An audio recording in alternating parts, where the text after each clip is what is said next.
आपला दशक 15वा आणि समास 3रा चालला आहे. त्यामधली ओवी आपण कुठून सुरू करूया? 8 झाले आहेत ना. थोर लहान बुद्धीपाशी सकट कळेना लोकांची, आधी उपजले तयासी थोर म्हणती. वये धापुटा नृपती. आता ते म्हणतात थोर लहान बुद्धीपाशी.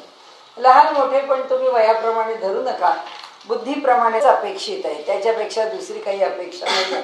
म्हणून विवेकाने सारासार बुद्धीनी सकट कळेना लोकासी. सर्वसामान्य लोकांच्या लक्षात येतच असं नाही, ते विवेक करू शकतातच असं नाही. सामान्यतः मनुष्य विवेक करणारा जो आहे त्याच्या वयाचा विचार करू नका. सर्वसामान्य मनुष्य विवेकापर्यंत पोचतोच असं नाही. आधी उपजले तयासी थोर म्हणती. सामान्यतः लोक जो आधी जन्माला आला त्याला मोठं म्हणतात, पण केवळ त्याला मोठं म्हणावं असं वाटत नाही. वये धाकुटा नृपती वृद्ध तयास नमस्कार करती. दृष्टांत दिला की राजा जरी वयाने लहान असला तरी सुद्धा तो राजा आहे ह्या अधिकारामध्ये सगळेच त्याला नमस्कार करतात. विचित्र विवेकाची गती कळली पाहिजे. म्हणाले विवेकाची गती विचित्र आहे, विलक्षण आहे, की विवेकाने मनुष्याला काय काय प्राप्त होतं हे विवेक केला नाही तोपर्यंत कळत नाही. म्हणजे जसं आपण आपलं शरीर आहे, शरीर सांभाळताना सुद्धा विवेकाने आपल्या शरीराला आपण नाही सांभाळलं तर जेव्हा बिघडतं तेव्हा कळतं. पण जो सांभाळतो तो म्हणतो की नाही बा, हे सगळं सांभाळण्याने असं असं झालेलं आहे, हे सगळं आपलं ठाकठीक राहिलं हे इथपर्यंत केवळ त्या सांभाळण्याचं कारण आहे. हा एखाद्याचं शरीर जन्मापासूनच अधू असतं, त्रासदायक असतं, अनेक दुखणी असतात. त्या सगळ्या दुखण्यांना जो सांभाळून राहतो तो आयुष्यात पुष्कळ पुढेपर्यंत चांगलं निरोगी जीवन जगतो. जो चांगलं धडधाकट शरीर आहे त्याला ते कसं बिघडणार नाही अशी पैज घेऊनच वेडवाकडं वागतो, त्याचं बिचाऱ्याचं काय, शरीर बिघडत राहतं. कारण धक्त चालढकल करता येते की माणूस ते ढकलत राहतो, बाकी दुसरं काही नाही. म्हणून ते म्हणतात की विवेकाची गती. अगदी आपल्याला साधं उदाहरण सांगते की कुठलंही एक काम करायचं आहे, आपण फार त्याच्यावरती विचार करत नाही. मला जेव्हा माझं PhDचं काम सुरू झालं तेव्हा आमचे गवा पळसुले मला नेहमी सांगायचे, कल्याणी एक लक्षात ठेवायचं, काही हो की न हो रोज एक फुलस्केप लिहून झाला पाहिजे.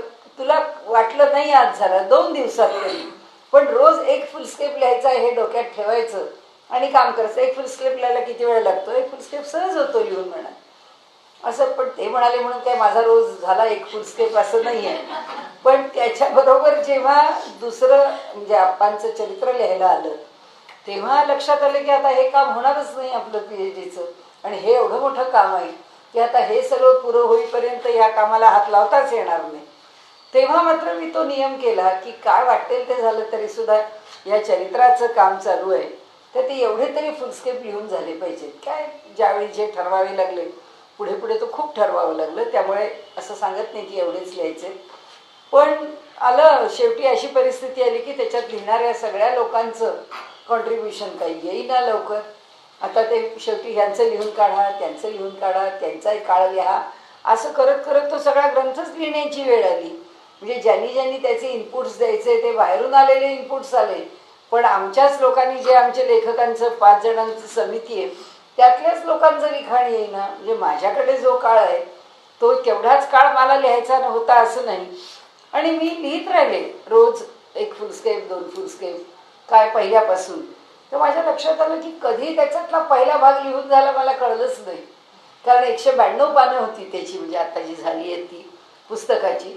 तर रोज मी एक फुलस्केप नाही तर 2 फुलस्केप माझ्या मनाने लिहायचं आहे ते लिहायचं, किंवा कोणाचे इनपुट्स आले त्याच्यावरून काय लिहायचं आहे जे असेल ते, पण एवढं लिहायचं असं म्हटलं आणि ते सहज झालं. आणि जेव्हा माझ्या ग्रंथाची वेळ आली तेव्हा मात्र मी ठरवून टाकलं की म्हटलं नाही, आपण रोज एवढं लिहायचं म्हणजे लिहायचं. कधी तो लिहून झाला पुरा, कारण ते रोज तेवढी पानं आपोआप पडत होती बाजूला. आणि त्यानंतर आता मी जेव्हा ब्रह्मसूत्रावर काम करायला घेतलं, लिहायला घेतलं, ठरवून टाकलं होतं की आठवड्यातनं 5 फुलस्केप तर झाले पाहिजेत. पहिल्यांदा ते इतके सहज होऊन गेले, 150-200 पानं त्याची तयार झाली फुलस्केपची. आता एक होत नाही, कारण रोज तुम्ही काही करत नाही. म्हणजे त्या विवेकाची जी गती आहे की नाही आपल्या डोक्यामध्ये हा विषय आहे ना, म्हणजे अर्ध फुलस्केप, एक फुलस्केप नाही, नुसतं एक पान एवढं जरी झालं तरी पुष्कळ झालं असं म्हटल्याशिवाय ते होणार नाही आणि ते केल्याशिवाय पुढे जाणार नाही. आणि त्यामुळे त्यांनी सांगितलं की कितीतरी कामं अशी आहेत की आपल्या घरातली, आता आम्ही जे म्हणतोय की मंगळवारचा क्लास घ्यायचा की नाही 9 तारखेचा, केवढी तयारी आहे. तयारी काय, आजपासून एक एक वस्तू टाकत राहिलो तर बॅग भरायची, त्या दिवशी काहीच राहणार नाही, बॅग 8 दिवस आधी भरलेली असेल. त्यांनी सांगितलं की ही विवेकाची गती आहे. विवेक जो आहे तो आमच्याकडनं झाला पाहिजे. तो आम्हाला काय देतो सांगता येत नाही. म्हणजे माझं काही नाही त्याच्यामध्ये, माझ्या पुष्कळ गोष्टी फार ढिल्या झाल्या, पण स्वतः गवा पळसुल्यांनी मात्र अगदी कटाक्षाने त्यांचं जे वैनायकम म्हणजे विनायक दामोदर सावरकरांच्यावरचं त्यांनी संस्कृतमध्ये लिहिलेलं जे महाकाव्य आहे, ह्या ग्रंथापेक्षा मोठं आहे. एवढं मोठं संस्कृतात लिहिलेलं काव्य, अप्रतिम त्यांचं संस्कृत उत्तम, लिखाण उत्तम. पण ते म्हणाले मी रोज ठरवून टाकलेलं होतं की रोज मला म्हणायचं एवढं पडलं पाहिजे रोज त्याच्यामध्ये, आपल्या रोजच्या ट्रेमध्ये 2 कागद तरी पडले पाहिजे. आणि केवढा ग्रंथ लिहून झाला. त्या म्हणजे आशाताई गुरुजनांनी ते सगळं संस्कृत तपासलं.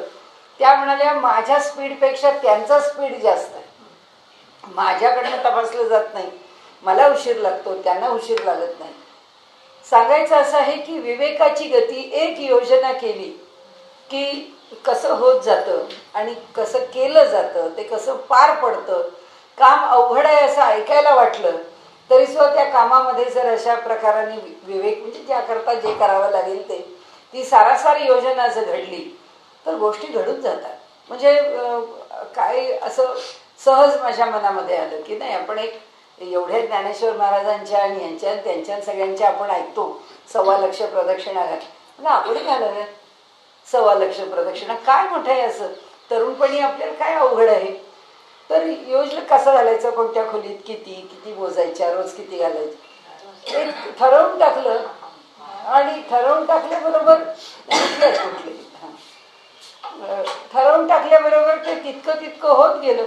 जेव्हा 70 आणि 80 हजाराच्या वरती संख्या निघून गेली तेव्हा असं वाटलं, म्हटलं बघा आपल्याला कळलं पण नाही आणि सहजपणाने हे होऊन गेलं. म्हणजे कसं असतं की ज्या ज्या वेळी आपण कशाचाही विवेक करतो म्हणतो की खरोखरच एक योजना केली, ती राबवायची म्हणजे राबवली की ती राबवली जाते. आणि एकदा ढिली पडली की ती कायमची ढिली पडली, त्याला पुन्हा गती येत नाही, वेग येत नाही. ते पडतं, आपण म्हणतो नाही तेव्हा झालं खरं, तेव्हा झालं म्हणून झालं असं काही नाही, आत्ता सुद्धा होऊ शकेल, पण आम्ही करत नाही, आमच्याकडनं होत नाही, केलं जात नाही. तर सांगायचा हेतू असा आहे की विवेकाची गती आपण अनुभवतो, विचित्र विवेकाची गती कळली पाहिजे. म्हणजे सामान्य लोकांचे ज्ञान तो अवघाचं अनुमान, दीक्षादंडकाचे लक्षण येण्याची फाळे. म्हणाले सामान्य लोकांचे ज्ञान तो अवघाचं अनुमान. सामान्यपणे मनुष्य जे आपलं जे ज्ञान आहे, आपण जो विचार करतो तो विचार कसा आहे, तो अवघाचा अनुमान. आम्ही प्रत्येकाचा काढलेलं अनुमान आहे, निष्कर्ष आहे की हे असं घडतं म्हणजे असं असलं पाहिजे, साधारणपणे हे असं असतं. म्हणजे मुली कशा असतात, सुना कशा असतात, समाज कसा असतो, लोक कसे असतात, नाती कशी असतात, आपण सगळ्याचे एक एक अनुमान काढून ठेवलेलं असतं, त्याच्याप्रमाणे आपण आपल्याकडून वागत राहतो.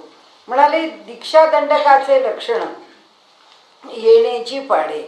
तसंच म्हणाले ही जी संप्रदायाची दीक्षा आहे किंवा संप्रदायामध्ये ही जी लोकपरंपरा आहे ती कशावरती अवलंबून राहते, अनुमानावरती चालत राहते. की आमच्या परंपरेमध्ये असं आहे म्हणजे आम्ही असं केलं पाहिजे, आमच्या परंपरेमध्ये तसं आहे आम्ही तसं केलं पाहिजे. आता जसा संप्रदाय समर्थांचा असला की ती माणसं म्हणतात नाही आपला दासबोध वर्षात नाही एक तरी पारायण झालं पाहिजे दासबोधाचं. कुणी म्हणतं नाही रोज काहीतरी मनाचे 5-25 श्लोक तरी म्हटले पाहिजेत, काहीतरी आमच्याकडनं झालं पाहिजे. तर हा परंपरेचा जो दंडक आहे, त्या परंपरेमधली जी अपेक्षा आहे ती अपेक्षा मनुष्य काहीतरी पुरवण्याचा प्रयत्न करतो. का करतो? कारण पुन्हा अनुमान. अनुमान तरी काय? अनुमान तेच की आपल्याला ही परंपरा पसंत पडली आहे, आपण त्या परंपरेचे पाईक आहोत, इतका जरी शब्द नाही वापरला तरी त्या परंपरेत आपण आहोत. तर त्या परंपरेला सांभाळण्याकरता आपण कमीत कमी काय केलं पाहिजे, एवढं तरी केलं पाहिजे, एवढं तरी करावं. सामान्य मनुष्य का असं करतो? कारण तो म्हणतो असं नाही केलं तर ती देवता संतुष्ट कशी राहील. घरातल्या कुलपरंपरा आहेत त्या जर आपण नाही सांभाळल्या तर देवता कशा संतुष्ट राहतील. ही गुरुदेवता किंवा जी संप्रदाय देवता, ती संप्रदाय देवता जो संप्रदाय स्वीकारलाय तो त्या संप्रदायाचं जर जे काही आहे रीत भात रूढी त्या आम्हाला चालवल्या पाहिजेत. त्या नाही चालवल्या तर कसं चालेल. आणि त्यामुळे इथे मनुष्य ते म्हणतात की येण्याची पाडे नव्हे कोणास म्हणावे, सामान्य असं काय ठावे, कोणास म्हणावे किती म्हणून. म्हणाले नाही कोणाला म्हणावं, नव्हे कोणास म्हणावे, सामान्य असं काय ठावे. आता हे परंपरा आहे म्हणून एक आमची वारी झाली. आमच्या परंपरेत आम्हाला सांगितलंय प्रतिवर्षाची वारी रामा पंढरीची हो, तुझी या समचरणाचा प्रेमा वाढत की जाऊ. म्हणजे झालं पाहिजे, दर वर्षाला एक तरी पंढरपूरची वारी केलीच पाहिजे. मग आता आम्ही काय, वेळ जमला नाही जमला, सकाळी जाणार पटपट, ते नाही दर्शन झालं तर कळसाचं दर्शन घेऊन तसंच परत येणार, काहीतरी करणार. पण आम्ही त्या परंपरेमध्ये जे आवश्यक आहे ते करण्याचा प्रयत्न करणार. समर्थ म्हणतात अहो एवढंसं केल्याने परंपरा सांभाळली जाते असं तुम्हाला का वाटतं? म्हणजे तुम्ही हे एवढंसं करणार आणि आम्ही परंपरा सांभाळतोय असं समाधान मिळवणार. थोडा विचार करा की ती परंपरा सांभाळण्याकरता तुम्ही जे काही करायला घेतलंय ते कसं घेतलंय, कोणत्या स्वरूपाचं घेतलंय, ते नीटनेटकं करा, नीटनेटकं पार.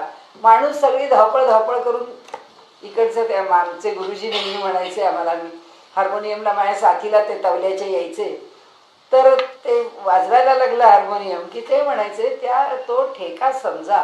आम्हाला ते त्यांनी खूप चांगलं शिकवलं आम्हाला. ते ठेका समजून घ्या आणि त्या ठेक्याप्रमाणे तुमचं जे काही बढत आहे रागाची ती त्या तालाला धरून करा ना.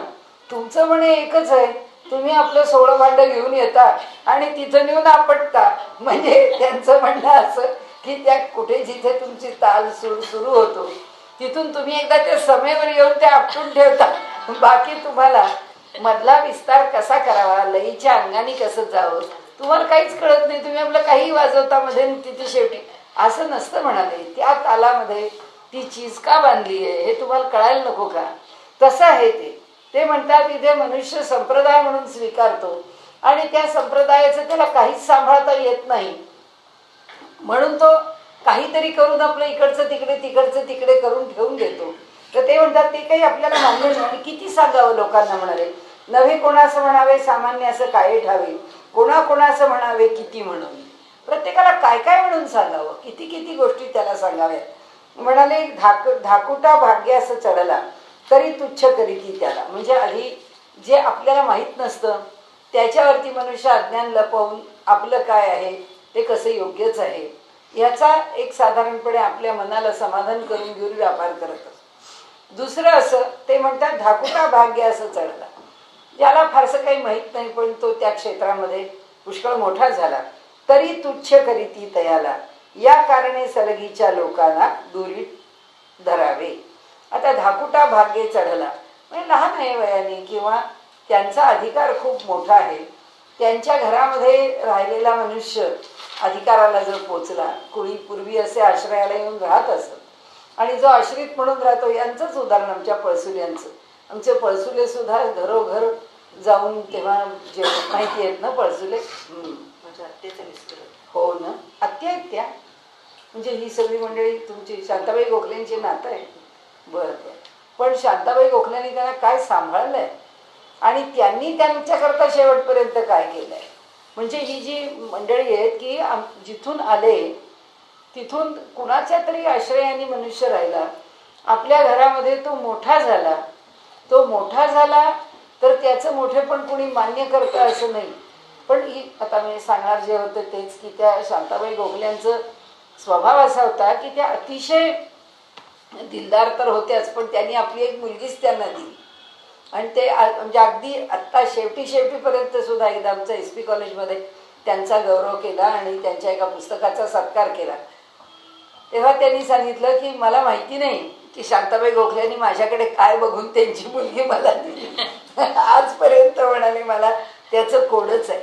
आपल्याला सांगण्याचा हेतू असा आहे की कुणी लहान मनुष्य आपल्यासमोर मोठा होतो आहे तर त्याचं मोठेपण आपल्याला मान्य करता आलं, त्याला काय करता येईल, आम्हाला जे कळतं ते त्याला काय कळणार आहे, अजून लहान आहे असं म्हणून मोठी माणसं त्याला पुष्कळ दूर करतात, त्याची उपेक्षा करतात, त्याला काही प्रोत्साहन देत नाही. समर्थ म्हणतात असं नाही, जो लहान आहे तो जर अधिकाराने मोठा झाला तरी तुल्य करीती त्या, तुच्छ करीती त्याला, या कारणे सलगीच्या लोकाला दूर धरावे.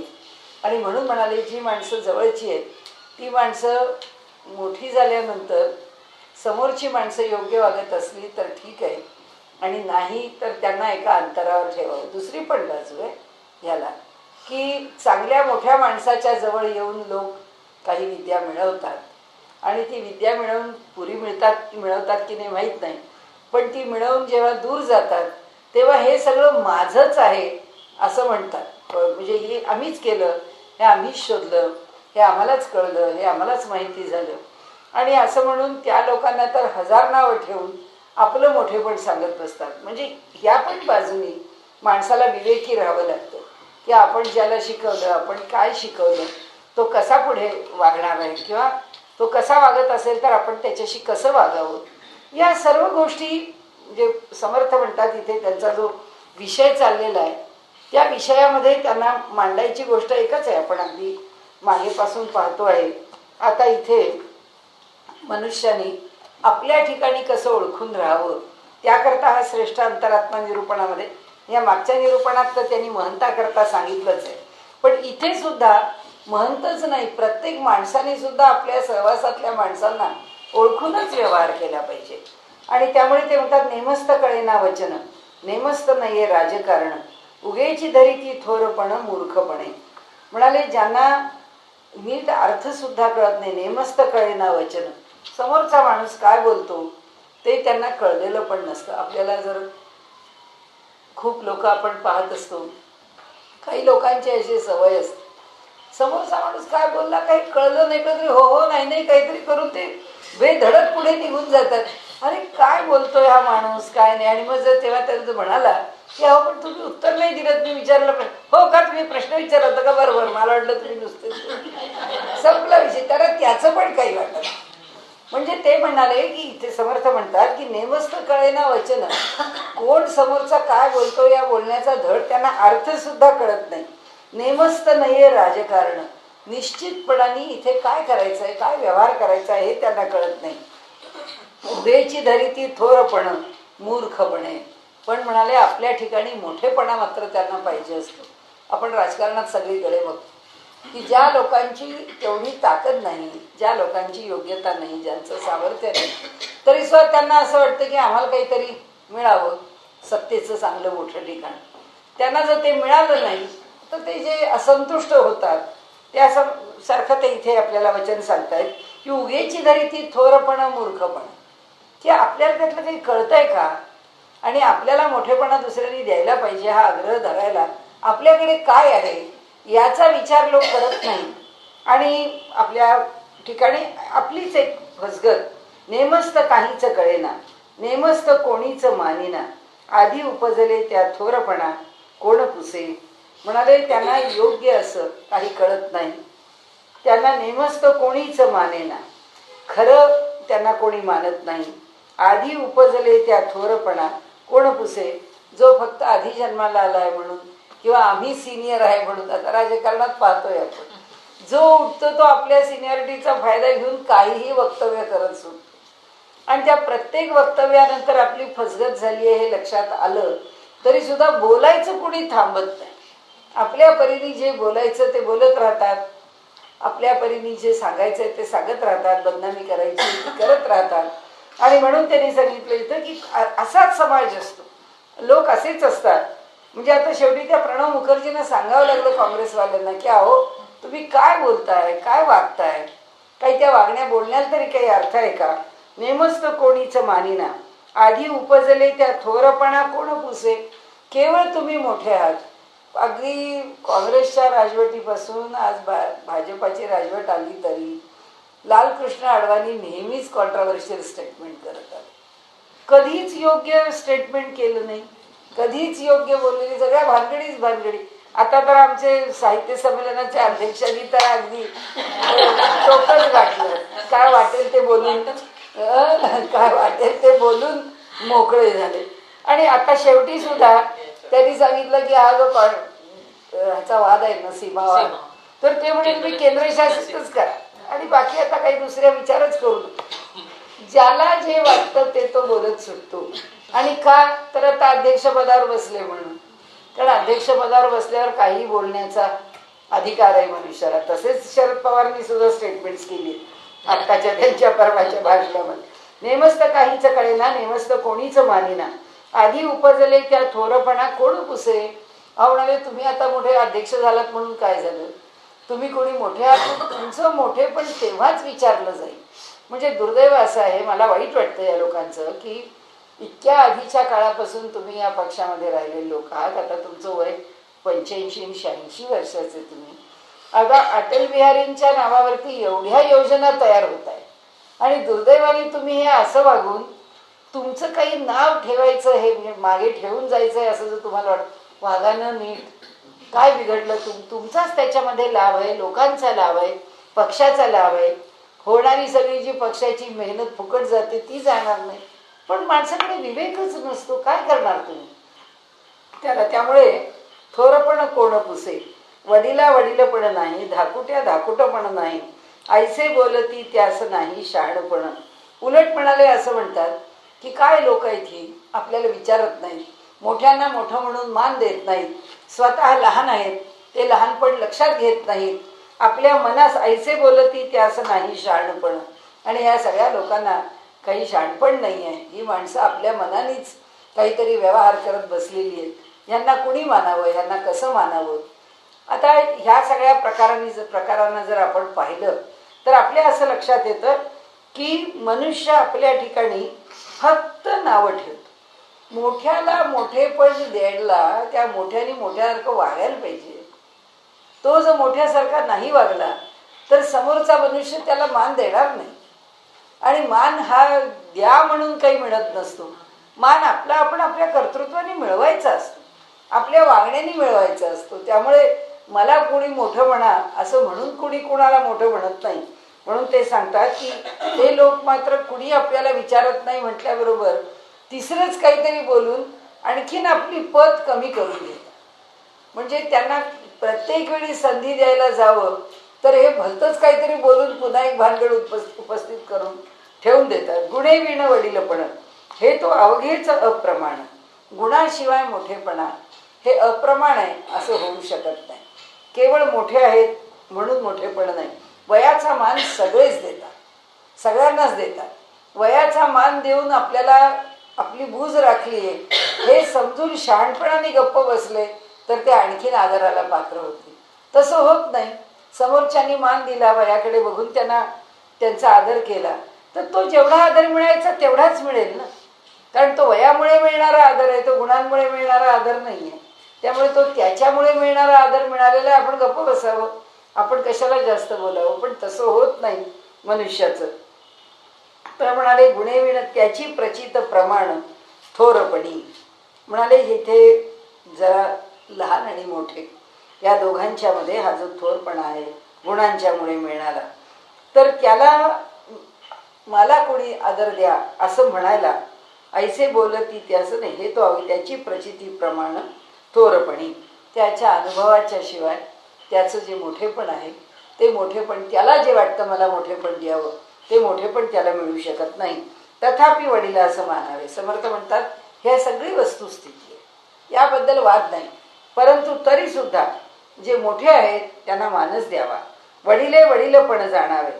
आपल्या वडीलपणात हे काही खरं नसलं तरी सुद्धा जाणावं की नाही हा माणूस मोठा आहे, आपण मोठे आहोत, आपण असंच वागलं पाहिजे. आपण लहान मुलांच्या सारखं वागून चालणार नाही, या वयामध्ये ते शोभणार नाही.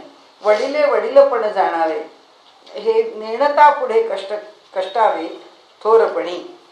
म्हणाले आपण जर हे न जाणता वेडावाकडा व्यवहार करू, समर्थ सगळ्या गोष्टीमध्ये लक्ष घालून होते. समर्थ म्हणाले असा त्रास जर दिला ना आपल्याला काही कळत नाहीये आणि तरी सुद्धा आपल्या समोरच्या शहाण्या मुलांना जर त्रास दिला तर म्हातारपण आपलं त्रासदायक जात. समर्थांनी पुढे जे म्हटलंय नेणता पुढे कष्टावे थोरपणी, म्हातारपणी आपल्यालाच त्रास होणार आहे. आपल्यालाच कष्ट होणार आहे. कारण आपण तरुणपणामध्ये किंवा आपल्याला जोर आहे तोपर्यंत आपण त्यांना त्रास देत राहिलो. आता म्हातारपणी ते कसे आपल्याला कसं आपलं ऐकतील, राखायचं तेवढं राखतील, त्याच्यापेक्षा जास्त राखणार नाही. तस्मात वडील अंतरात्मा जेथे चेतला तेथे महिमा, हे तो प्रकटचे आहे आम्हा शब्द नाही. म्हणाले म्हणून आता सांगतोच आहे, म्हणाले आम्ही, आम्हाला मान्यच आहे, वरचा दृष्टांत आहे असं समजाने याचा अर्थ लावा म्हणतात ते. तस्मात वडील अंतरात्मा, तसं आमच्या देहामध्ये सगळ्यात मोठं कोण आहे तर आमचा अंतरात्मा मोठा आहे. जेथे चेतला तेथे महिमा, तो ज्याच्या अंतःकरणामध्ये जागृत झाला आहे तिथे त्याचा महिमा आहे. माझा अंतरात्मा हे तो प्रकटची आहे आम्हा शब्द नाही. म्हणाले हे तर आम्हालाच कळत आहे की या अंतरात्म्याशिवाय माझा व्यवहार काही चालू शकत नाही, माझ्या व्यवहाराकरता तोच कारण आहे. हे जर आम्हाला कळतं आहे तर ही तर प्रचितीत आहे, हे तो प्रकटची आहे आम्हा, हे तर आम्हाला समजतच आहे. मग शब्द नाही म्हणजे त्याला बोल लावायला काही कारण नाही. म्हणजे याचा अर्थ असा की आमचा जो देह आहे तो देह त्या अंतरात्म्यावरच चालतो आहे, तो त्या अंतरात्म्यावर चालतो याची आम्हाला पूर्ण जाण आहे, याचा आम्हाला अनुभव आहे की आम्ही कुणीतरी आहोत असं म्हणून तो चालत नाही. म्हणजे पुन्हा कुणी कुणाला दृष्टांत दिले, दोघांनी म्हणजे समर्थांनी दोघांना दिले की मुलांनी जर असं म्हटलं मोठ्यांना काय कळतंय, काही कळत नाही त्यांना काय विचारायचंय असं मुलांनी करू नये. मुलांनी त्यांना द्यायचा आहे तो योग्य मान द्यावा. त्याचं कारण असं आहे की शेवटी ते आहेत म्हणून आपण आहोत. ही मोठी माणसं आहेत, त्यांनी कुटुंब सांभाळलं आहे म्हणून आपण घरामध्ये आहोत, म्हणून आपण मानाने आहोत, म्हणून आपल्याला नाव आहे, आडनाव आहे, वडिलांचं नाव आहे, आईचं नाव आहे. हे सगळं आम्हाला का मिळालंय? कारण त्यांनी आम्हाला राखलंय, सांभाळलंय म्हणून मिळालंय. हे जर नसतंच त्यांनी सांभाळलं, म्हणजे वडील आहेत म्हणून आम्ही आहोत. म्हणजे ते म्हणाले इथे अंतरात्मा आहे म्हणून आम्ही आहोत, हे जाणावं. तसं वर त्यांनी म्हटलंय की वडील कितीही जरी योग्य उपयोगाचे नसले तरी ते आहेत म्हणून आम्ही आहोत, याची जाणीव तरुणांनी ठेवावी. आणि त्यांनी इथे वर सांगितलंच आहे की म्हाताऱ्या मनुष्याने आपलं काय आहे एवढं जाणून घ्यावं आणि आपल्यापेक्षा लहानांच्या बरोबरचा आपण योग्य व्यवहार करावा, की या मर्यादेच्या पलीकडे आपण त्यांच्या बाबतीमध्ये जायचं नाही, ही मर्यादा आपण ओलांडायची नाही. त्याचं कारण असं की आपण जर सारखंच त्यांच्यावरती काहीतरी सांगत बसलो, काहीतरी त्याच्याकडनं अपेक्षा करत बसलो, ती त्यांना पुरवता येणार नसेल तर त्यांना अडचणीचं होतं. म्हणजे एक ना एक दिवस त्यांची पण मर्यादा ओलांडते आणि तेही दोन अपशब्द बोलले तर मग आपली किंमत काय राहिली. म्हणून समर्थ म्हणतात की जसा अंतरात्मा आपल्या देहाला चालवतो त्याच्याशिवाय आपलं काही चालत नाही, हे जसं आपल्याला कळतं तसंच वडील माणसांच्या शिवाय आपलं काही खरं नाही किंवा आपलं काही अस्तित्व नाही.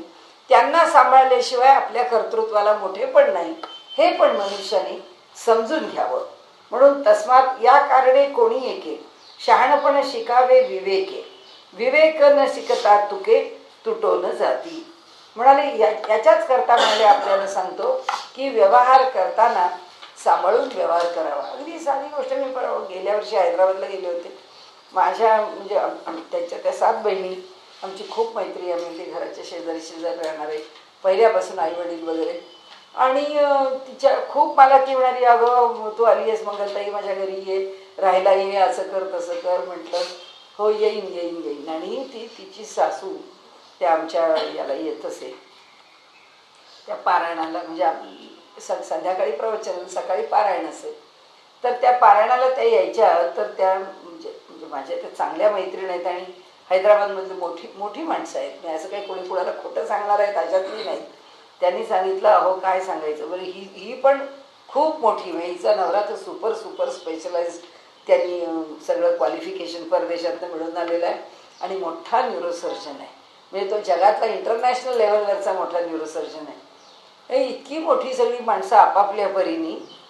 तर त्या म्हणाल्या की ह्या सासूला इथं येऊन ते पारायणाला बसायचं तर म्हणाले ह्या मुलीचा किती छळ स्वीकारावा लागतो, भयंकर. म्हणजे म्हणाली त्या टी व्हीवर परवा आपण पाहिलं ना, त्या दुपट्ट्यानी गळा बांधतीये, धडाधडा मारतीये, तो बत्ता आणून मारलं, त्या सासूला जे टॉर्चर केलेलं आहे ते सतत ती फिल्म दाखवत होते की कशी ती सून टॉर्चर करते.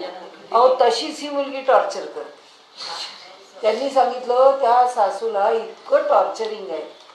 तर मी तिला काही बोलले नाही. मला म्हणाली तू मंगलतेच्या घरी चल. म्हटलं सुरेखा मी नाही येणार तुझ्या घरी. म्हणाली का गं? म्हणाली तुझ्या सासूच्या बद्दल तुझं वागणं एवढं चांगलं नाही असं मी अनेकांकडनं ऐकतेय. मी म्हटलं का लहान आहे माझ्या ती माने लहानाचे मोठेवर. म्हटलं हे तुझं बरोबर नाही. अगं म्हटलं केवढे लोक तुम्ही हैदराबादमधले, तुमचं नाव केवढं, आणि तुमच्या घरामध्ये हे असं घडतं. म्हटलं हे काही शोभत नाही बघ. म्हटलं असं तर मला यायलाच आवडणार नाही. म्हटलं त्या सगळ्यांनी सांगितलं त्या सासूबाईला ही येऊ देत नाही. त्या सासूबाई बिचारी तिथे रिक्षा मिळत नाही, वय काय, तिला जायची सोय नाही. हिच्या घरामध्ये 2-2 मर्सिडीज गाड्या, 4-4 BMW गाड्या, इतकं घरामध्ये असताना ही मुलगी या बाईला इतकं छळते. म्हटलं हा काय आहे? म्हटलं सुरेखा हे बरं नाही तुझं. म्हटलं मी नाही येणार तुझ्याकडे, मला काही पटलं नाही बॉ हे. म्हटलं अगं आपण कोणत्या वातावरणात वाढलो, आपण कुठून आलो, आपले संस्कार काय. म्हटलं आपण ज्या वातावरणात आलोय त्याचे एक जन्मभर दुसरं काही नाही केलं तरी चालेल, पण एक पायरी सुद्धा त्याच्यावर निदान खाली तर उतरू नये. आपण वर नाही चढलो तरी चालेल, पण म्हटलं आपल्याला जे शिकवलंय त्याच्यावरनं आपण खाली नाही उतरायचं. म्हटलं कुणाला मिळणार आहे एवढे चांगले संस्कार. म्हटलं एवढ्या चांगल्या घरात वाढलीस, एवढ्या चांगल्या लोकांच्यात मोठी झालीस. इथे ते म्हणतात तसंच आहे की या कारणे कोणी एके शहाणपण शिकावे. म्हणून माणसानी शहाणं आपल्या कुठल्याही क्षणी आपल्याला जन्मभर जर आपला तोल न जाऊ देता जरी जगता आलं ना खूप झालं. एक नेहमी जाणीव पाहिजे या पातळीवरचे आपण लोक आहोत. या पातळीवरून आपल्याला खाली उतरता येणार नाही म्हणजे नाही, आणि आम्ही उतरणार नाही म्हणजे नाही. त्या पातळीवरून जर आम्ही जन्मभर जगलो ना तरी आम्ही सगळं मिळवलं. आम्हाला दुसरं काही मिळवायची गरज अवघड आहे. कारण आता आपण हा सगळ्या जगामध्ये सगळे सरमिसळ लोक जेव्हा पाहतो, आजपर्यंत असं कधी बघायची वेळच नव्हती. लोक म्हणजे पूर्वीच्या काळी घरातनं मुलींना फार बाहेर जाऊ द्यायचं नाही, कोण कोणाच्या घरी जाणार नाही, कुणाच्या घरी जायचं तर आधीच चौकशी ही मुलगी कोणाच्या घरी जातीये. म्हणजे आमच्या वेळी असं पुष्कळ होतं आणि आमच्या मराठवाड्यात तर खूपच होतं. त्यामुळे आज जेव्हा इतकी घरं, त्या घरातले संस्कार, त्यांचं राहणं, त्यांचं वागणं हे सगळं पाहिलं की आपल्याला वाटतं कितीतरी देवानी आपल्याला एवढ्या संस्कार चांगल्या करणाऱ्या घरामध्ये जन्माला घातलं. काय आपलं पूर्व पुण्य आहे माहीत नाही आपल्याला की ज्या पुण्याने आपण इथे जन्माला आलो. आपण का आपली लेवल सोडायची, आपण का आपला दर्जा सोडायचा, आपण का आपली पातळी सोडायची. जे जितपत आम्हाला कळतं आहे चांगुलपण, ते चांगुलपण आमच्याकडचं कधी सुटता कामा नये. काय माणूस आहे म्हणून चुकेल सुटेल, क्षमा मागा मोकळे व्हा. त्याच्यामध्ये अडकून पडू नका, त्याच्यावरती 10 गोष्टी रचत बसू नका. कारण शेवटी देव आपल्याला एकच सांगतो की हे सगळं चांगलं दिलंय तुम्हाला शिदोरी, ती तुम्ही सांभाळा. म्हणून त्यांना या कारणे कोणी एके शहाणपण शिकावे विवेके. आम्ही ते शहाणपण विवेकाने शिकलं पाहिजे. नाही हा आपल्या मनात विचार येता उपयोगी नाही, हा विचार आपला नाही. कारण लोक पाहतो, लोकांचे इतके संस्कार आपल्यावरती कळत न कळत होत असतात. आपल्याला कळत नाही आपण कोणाकोणाचे काय संस्कार घेतो पाहतो. म्हणजे आमच्या भागामध्ये आम्ही कधी तुम्हाला विम्हाला असले शब्द कधी वापरले पण नाही. पण आता इकडे महाराष्ट्रामध्ये येऊन तिकडे हिंदीमध्ये आप म्हणायची पद्धत असल्यामुळे तिथे मराठीत सुद्धा आपण म्हणतात. आता इथे महाराष्ट्रात आल्यावर सर्रास तुम्ही म्हणतात. आम्हाला पहिल्यांदा म्हणजे कसं तरीच व्हायचं की तुम्ही कसं म्हणायचं.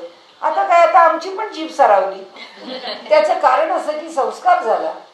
म्हणजे तुम्ही तो संस्कार सोडून दिला तुमचा. काय लोक म्हणत असतील ते त्यांच्या पद्धतीने म्हणतील, तुम्ही तुमच्या पद्धतीने म्हणा ना, काय बिघडलं. पण तसं होत नाही. मनुष्यावरती इतके आघात होत असतात, त्या प्रत्येक आघातात आपण आपल्याला सांभाळण्याचा प्रयत्न करावा. आणि म्हणून ते सांगतात विवेकाने आपण आपल्याला सांभाळावं. विवेक न शिकता तुके तुटोन जाती. म्हणाले जर विवेकाने शहाणपण जर आम्ही नाही शिकलो ना तर म्हणाले आम्ही केव्हा सगळ्या लोकांच्या मधून संपून जाऊ, केव्हा आमची पत निघून जाईल, केव्हा आमच्याबद्दलचा लोकांचा आदर संपून जाईल, काही सांगता येत नाही. तू का तुटले म्हणजे गेले. म्हणाले जर आपली पत संपली तर आपलं सगळं संपलं असं. पण जगतो कशा करता आपण, आपली जर पतच नाही राहिली तर. जन्मा येऊनी काय केले बळेची सांधीस घातले आपण असी.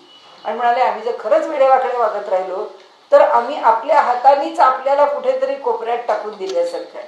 कारण लोक आम्हाला फेकून देतील, ते लोक नाही फेकून देत, आमचं आचरण आम्हाला फेकून देतं आणि त्यामुळे आम्ही जे कोपऱ्यात जाऊन कुठेतरी पडू ते कुणीतरी आम्हाला कोपऱ्यात टाकलं म्हणून नाही, आम्ही आमच्या गुणांनी तिकडे जाऊन पडू. सकट बायका शिव्या देती, त्यांनी सांगितलं बायका सुद्धा शिव्या घालतात. कोणी रस्त्यावरची माणसं पाहतील तरी ती आपल्याला वाटेल तसं बोलतात. सांडीस पडिला ऐसे म्हणती, मूर्खपणाची प्राप्ती ठाकून आली. म्हणजे सगळे म्हणतात पहा कसा जाऊन पडलाय कोपऱ्यामध्ये, असं समर्थ म्हणताय तिथे की सांडीस पडायला ऐसे म्हणती. त्या बायका येऊन अपमान करतात. बायका म्हणजे कुणी अपमान. आता आपण बघितलं टीव्हीवरती अनेक बातम्या पाहतो, त्या बातम्यांच्या मध्ये परवाच्याच एका बातमीमध्ये काय त्या माणसाने कोणाची छेड काढली माहीत नाही, त्या सगळ्या बायकांनी म्हणून त्याला रस्त्यावर धरून बडवलं आणि टीव्हीवरती त्या CCTV मध्ये ते हे झालं, कैद झालं, त्यामुळे ते बघायला मिळालं, रेकॉर्डेड होतं म्हणून. पण म्हणजे वागतं काय मनुष्य, त्याचे परिणाम काय, म्हणजे कशाला मनुष्य जर विचार न करता जर बेलगाम वागेल तर काय होईल म्हणाले. मूर्खपणाची प्राप्ती ठाकून आली, ठरलेलंच आहे म्हणाले. मूर्खपण आमच्या पदरी येणारच येणार आहे. ऐसे कोणी एके न करावे. ते आपल्याला सांगतायत आता की असं कुणीच वागू नये, सर्व सार्थकची करावे. सगळं काही योग्य असेल ते जे सार्थकाला लागेल, म्हणजे ज्याच्यामुळे कल्याण होईल किंवा जे आम्हाला कुठल्याही प्रकारे त्रासदायक होणार नाही तेच करावे. कळेना तरी विवरावे ग्रंथांतरी. आपल्याला जर कळलं नाही की आपण कसं वागावं तर म्हणाले ग्रंथ उघडून बघावे आणि ग्रंथांमधून पाहावं की काय म्हटलंय ग्रंथांतरी. कारण काही वेळा काय होतं, आपल्या आसपास आपल्याला कोणी मार्गदर्शन करायला माणसंच नसतात आणि मग मुलं बाहेर राहतात. आता माझ्याकडेची मुलगी सकाळी त्या अर्न अँड लर्न स्कीम मध्ये काम करायला येते, 1 तास 1.5 तास येते सकाळी आणि काम करून जाते. मुलगी हुशार आहे, ती आता पॉलिटेक्निक झाली, आता पुढच्या वर्षीची डिग्रीला ऍडमिशन घेईल, चांगल्या अगदी 85-90% मार्क मिळवते. ती मला रोज म्हणते की काय झालं, तुम्ही काय करताय. मी म्हटलं नाही, मी आता काहीतरी आवडतं नाही, आज आपली गोष्ट राहिली. रोज एक गोष्ट तिला सांगायची. एक 5 मिनिटं तिच्याकरता द्यायचे, मग ती खायला बसते तेव्हा मी तिला गोष्ट सांगते. तर ती म्हणते मला सांगा गोष्ट. मग ती विचारते कधी कधी की असं झालं तर आपण काय करावं, कसं वागावं. आता असं असतं ना, ह्या ठिकाणी जे आता आपल्या घरी येते म्हणून त्या हॉस्टेलवर मुलीच मुली, काय त्या मुली एकमेकींना शिकवणार आणि सांगणार आहे. म्हणजे माणसाला प्रत्येक वेळी व्यवहारामध्ये कुणीतरी मोठं मनुष्य आपल्याला समजून घ्यायला, आपल्याला सांगायला, आपल्याला विचारायला असतंच असं नाही. मग ते म्हणाले की जर आपल्याला कुणी नाही भेटलं मोठं मनुष्य तर आपण काय करायचं. तर म्हणजे आपण ग्रंथ पाहायचे. तिला मी पुष्कळ वेळा, मला जर वेळ नसला तर मी एक पुस्तक काढून ठेवून दिले. तिला म्हणते आता हे पुस्तक काढ, आपण वाचायला घेऊ. मग ती म्हणते हे असं असतं का. म्हटलं हो असं असतं. हे असं वागतात का. म्हटलं हो असं वागतात. म्हणजे लहानपणी संस्कार जर झाले. आज काय ती मुलगी आपल्याकडे अजून 1 वर्ष येईल, नाही तर 2 वर्ष येईल, नाही तर पुढच्या वर्षी सुद्धा तिला लांब ऍडमिशन मिळेल, ते येणार पण नाही. पण जे तुमच्याकडनं तिला मिळतं त्याच्यावरती शाणी आहे मुलगी, ती विचार करील. त्यालाच विवेक म्हटलंय. की तुम्ही काय बोललात. तर त्या दिवशी मी तिला म्हटलं की चल तू माझ्या बरोबर आज. म्हटलं, मला म्हणाली की कुठे. म्हटलं नाही, तुला मी ते कट्यार काळजात घुसली सिनेमा दाखवणार आहे, चल म्हटलं माझ्याबरोबर. मग ती आली माझ्याबरोबर सिनेमा बघायला. मग त्याची तो नटसम्राट बघायला नेलं तिला. म्हटलं बघ कसे सिनेमे असतात, एकापेक्षा एक कसे वेगळे असतात.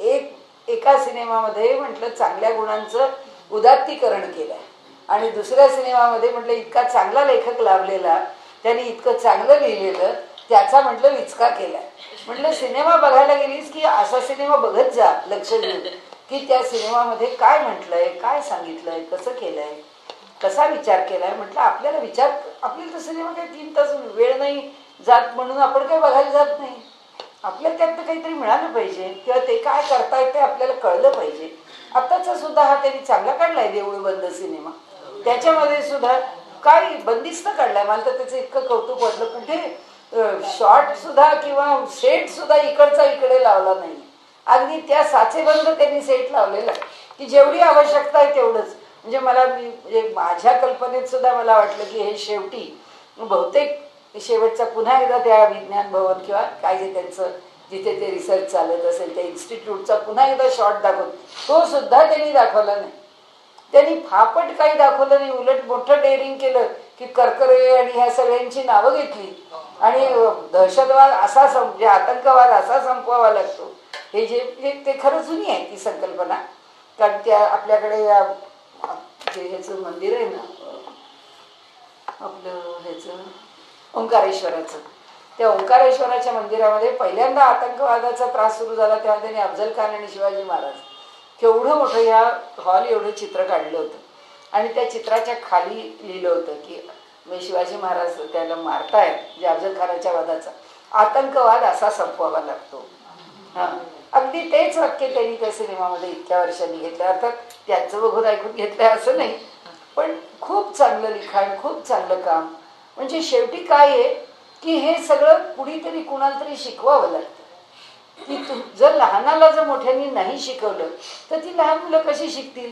आता आमचा महेश आठवले म्हणजे आमचा आप्पांचा मुलगा आहे, तर तो मुलगा, मी त्याला म्हटलं तुझ्या मुलाच्या वाढदिवसाला तू काय करतोस.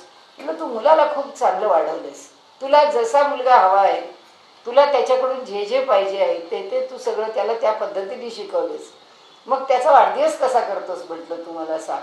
तो म्हणाला मी त्याला दरवर्षी ठरवलेलं असतं कोणत्या झोपडपट्टीच्या भागात न्यायचं, त्याला मी त्या झोपडपट्टीच्या भागात नेतो आणि त्याला सांगतो तिथल्या मुलांशी बोल, गप्पा मार, आणि जाताना म्हणाला मी माझ्याकडनं मला काय न्यायचं आहे ते घेऊन जातो, मला मुलांना जे द्यायचं आहे ते देतो. त्याला म्हणाले हे सगळं बघितल्यानंतर त्याचं मन तयार झालं. तो म्हणाला मला काही शान शोकीची काही आवश्यकताच नाही बाबा, कारण इतकी मुलं माझ्या वयाची अशा विपरीत परिस्थितीमध्ये राहतात, तर मी काय तुमच्याकडे डिमांड करू. पण हा जो सेन्स आहे हा यायला तो डेव्हलप करायला पाहिजे. आणि म्हणून त्यांनी इथे सांगितलं की म्हणाले इथे कुणी ना कुणीतरी कुणाला तरी त्या विवेकाची दीक्षा द्यावी लागते. जो कोणी त्या विवेकाची दीक्षा देतो त्यांनी ती घ्यावी लागते. त्याच्यामध्ये आपला विवेक त्यांनी डेव्हलप करावा लागतो. त्याला सुद्धा तो विवेक डेव्हलप करणं हे आवश्यक आहे. आणि म्हणून त्यांनी इथे म्हटलंय की ऐसे कोणी एके न करावे, सर्व सार्थकची करावे, कळे ना तरी विवरावे ग्रंथांतरी. व्यवहारामध्ये आपल्या आईवडिलांच्याकडून, व्यवहारामध्ये आपल्या जवळच्या लोकांकडून आपण अनेकांच्या जवळ बसून, मोदींनी पहिल्या मुलाखतीत सांगितलं त्यांच्या पंतप्रधान व्हायच्या आधीच्या, ते म्हणाले की त्या लोकांचं माझं पटतं का नाही पटतं, मी त्याला मानतो का नाही मानतो हा प्रश्नच नाही, त्यांच्या पायाजवळ बसून मी शिकलेलो आहे.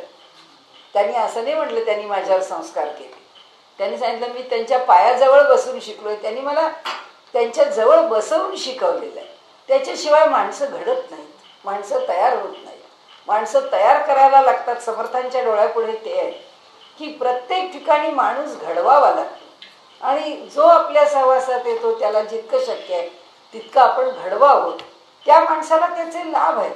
आणि म्हणून ते इथे सांगतात की इथे कुठल्याही ग्रंथामधनं आपल्याला ज्ञान मिळणं आणि ते नीट आकलन न होणं, त्याच्यापेक्षा आपल्याकडची जी पूर्वीची पद्धत आहे ना, ये हृदयीचे ते हृदयी गाते, की आई मुलावर संस्कार करते, वडील मुलावर संस्कार करतात, आजी मुलावर संस्कार करते, नातेवाईक मुलांवर संस्कार करतात, मुलं घडत जातात, मुलं बनत जातात, मुलं विचार करत राहतात. आणि म्हणून त्यांनी इथे म्हटलंय की शहाण्यास कोणीतरी वाहती, मूर्खास लोक दवडू न देती, जीवास आवडे संपत्ती तरी शहाणे व्हावे. म्हणाले शहाणा मनुष्य आहे ज्याला थोडं काही समजतंय. आपण म्हणतो नाही त्यांना विचारा, आपल्या घरी काहीतरी करायचं आहे ते आपण म्हणतो नाही आधी त्यांना बोलावूया, मग त्या काय म्हणतात ते बघूया, किंवा ते काय म्हणतात ते बघूया, आपला काही निर्णय घ्यायचा आहे. आपण म्हणतो नाही त्यांना एकदा विचारलं म्हणजे बरं. का आपण त्या लोकांच्यावरती अवलंबून राहतो? त्याचं कारण एकच आहे की त्या माणसाची निर्णय देण्याची, निर्णय घेण्याची आणि निरपेक्षतेची आपल्याला पूर्ण ग्वाही असते. किंवा म्हणतो नाही तो मनुष्य आपल्याला खोटं सांगणार नाही, तो मनुष्य आपल्याला काही वेडवाकडं सांगणार नाही, तो मनुष्य जे सांगेल ते आपल्या कल्याणाचंच असेल. म्हणून शहाण्याचं कोणीतरी वाहती. म्हणजे कुणाला तरी जर असं वाटलं, समर्थ काही फार स्वतः गाफीलपणे लिहित नाही, ते अगदी पूर्णपणे समजून उमजून योग्य शब्द वापरतात. शहाण्याचं कोणीतरी, अहो म्हणाले सगळे कोण कुणाला बोलावणार, सगळे आपल्या ठिकाणी शहाणेच असतात. त्यामुळे कोणी दुसऱ्याचा फार सल्ला घ्यायला जात नाही. पण ज्याच्याकडे दुसऱ्याचा सल्ला घ्यावा एवढी बुद्धीची लवचिकता आहे, त्यातला कुणीतरी एखादा बोलवू शकतो. सगळे काही सरसकट बोलवतात असं ते आपल्याला म्हणत नाही. शहाण्याचं कोणीतरी वाहती, कुणीतरी आपणहून बोलावतात. नाही तर आपण नेहमी म्हणतो, घरात कुणी म्हटलं की अहो कुणाला तरी विचार, काय विचारायचं आपण करू ना, दुसऱ्याला विचारायची काय गरज आहे. कारण आपला अहंकार असतो ना, दुसऱ्याला काय विचारायचंय, आपलं आपल्याला कळतंय, आपलं आपण करू ना, दुसरा कशाला पाहिजे. तर म्हणाले मूर्खाच लोक दबडून पण मूर्ख माणसाला मात्र लोक बाजूला ठेवतात, त्याला कधीच कुणी जवळ करत नाही. जीवाचा आवडे संपत्ती तरी शहाणे व्हावे. आणि म्हणाले सर्वसामान्य मनुष्याला वैभव आवडतं. मग वैभव जर आपल्याला मिळवायचं आहे तरी सुद्धा आपल्याला शहाणं झालं पाहिजे, कारण शहाणं झाल्याशिवाय वैभव सुद्धा मिळत नाही. कारण मिळालेलं वैभव टिकवता आलं पाहिजे ना. ते वैभव मिळवायला जाऊन नुसता उपयोग काय. आणि म्हणून ते म्हणतात, अहो या शहाणपणा कारणे बहुतांचे कष्ट करणे, परंतु शहाणपण शिकणे हे उत्तम उत्तम. म्हणाले खरंच आहे की जर आपल्याला काहीतरी थोडं मिळवायचं आहे तर म्हणाले पुष्कळांचे कष्ट करावे लागतात. पुष्कळांच्याकडे जाऊन आपल्याला गोष्टी शिकून घ्याव्या लागतात, की काय तो म्हणेल ते ऐकावं लागतं. शेवटी प्रत्येक वेळी शहाणपण मिळेलच, त्याच्याकडे जे गुण आहेत ते कळतीलच असं काही नाही. पण आपल्याला कष्ट करणं भाग आहे. आज सकाळी आजच म्हणजे मास्तर कृष्णराव कोलंबीकरांचा जयंती आहे ना, तर त्यांच्याच बद्दल आज एवढं सगळं सकाळपासून चाललं आहे. किती कठोरपणाने त्या माणसाने ज्ञान मिळवलंय. जिथे पाठवाल तिथे जे कराल ते.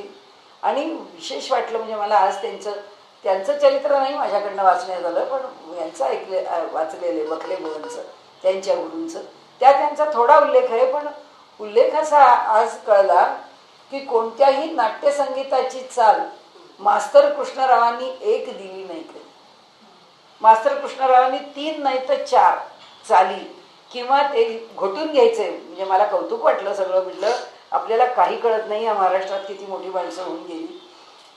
बालगंधर्वांच्याकडून एक एक पद म्हणून घेताना त्यांनी बालगंधर्वांकडनं नाट्यगीत कधी एका प्रकाराने म्हणून घेतलं नाही. आज पहिल्यांदा ती बातमी म्हणजे ती इन्फॉर्मेशन म्हणाल तर आज मी पहिल्यांदा वाचली. कारण त्यांच्याबद्दल मास्तर कृष्णराव फुलंब्रीकर आपल्याकडे पुष्कळ येत असत, त्यामुळे आमचे बाबा आम्हाला त्यांच्या गोष्टी सांगायचे. तर सांगायचं म्हणजे त्यांनी 3-3, 4-4 चाली. आणि बालगंधर्वांना सारखा वंसमोर मिळाला की बालगंधर्व वेगळ्या चालीत यायचे.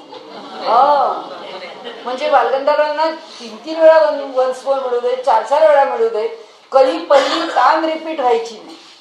आणि हे मास्तर कृष्णरावांनी शिकून मला माहित नव्हतं. बखलेबुवांनी त्यांना सांगितलं की आता मी काही नाट्यसंगीतांना चाली देऊ शकत नाही, आता चाली द्यायचं काम तुमचं आहे.